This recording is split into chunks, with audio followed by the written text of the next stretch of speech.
지금 이 시각 국회에서는 최순실 국정조사 4차 청문회가 진행되고 있습니다. 오늘은 최순실 씨의 딸 정유라의 2대 특혜 입학에 대한 추궁이 이어지고 있습니다. 청와대가 양승태 대법원장을 사찰하고 현직 부총리급 인사가 정윤희 씨에게 7억 원을 주고 인사청탁을 했다는 주장도 제기됐습니다. 국회에 나가 있는 취재기자 연결합니다. 김동욱 기자. 네, 오늘 4차 청문회는 비선 실세 최순실 씨의 영향 행사와 관련해 2년 전 정윤회 문건 의혹에 대한 추궁부터 이뤄졌습니다. 당시 해당 문건을 보도했다 해임됐던 조한규 전 세계일보 사장은 당시 청와대 외압으로 보도하지 못한 자료 중 일부를 오늘 청문회장에서 폭로했습니다.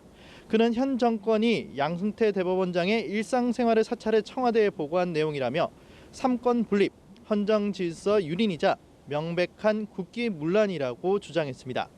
조 전 사장은 또 현직 부총리급이 정윤회 씨에게 7억 원을 주고 인사청탁을 했다고 주장했습니다. 이와 함께 박근혜 대통령이 문건 파동 이후 정윤회, 최순실 부부의 이혼을 권유했다는 주장을 하기도 했습니다. 미르 K스포츠재단에 대한 추궁도 이어졌습니다. 이석수 전 청와대 특별감찰관은 재단 관련 첩보를 받아 검토한 결과 자발적 모금이 아니라 판단했고 뒷감당을 어떻게 하려고 일어나라는 생각을 했다고 밝혔습니다.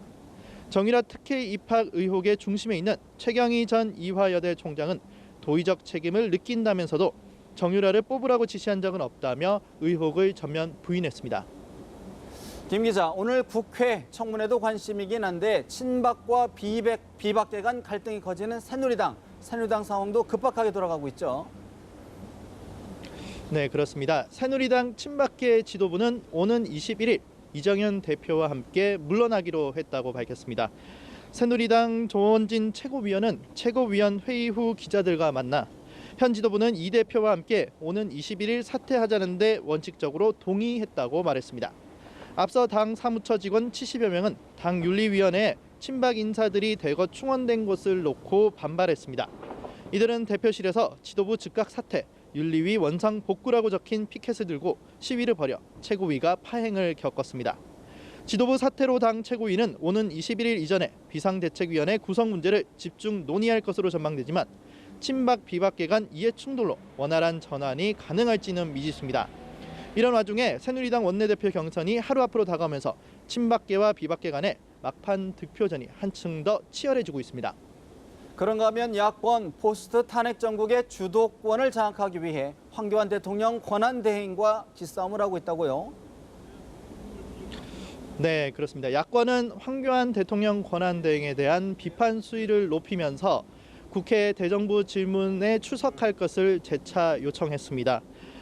오늘 더불어민주당과 국민의당 오전 공개 회의에서는 황 권한대행이 국회와의 협력에 소극적이라는 질타가 이어졌습니다. 민주당 윤호중 정책위의장은 국회에서 열린 정책조정회의에서 국무총리는 국민으로부터 선출된 권력자가 아니라며 국회의 의무를 다해야 한다고 거듭 강조했습니다. 국민의당 김성식 정책위의장은 정책조정회의에서 국회도 통상 나흘인 대정부 질문을 이틀로 줄이는 등 여러 가지 고려를 했다며 대정부 질문 출석을 촉구했습니다. 야권의 이 같은 행보는 광폭 행보를 보이고 있는 황 권한대행을 견제하면서 전국의 주도권을 확실히 거머쥐겠다는 의도로 풀이됩니다. 지금까지 국회에서 전해드렸습니다.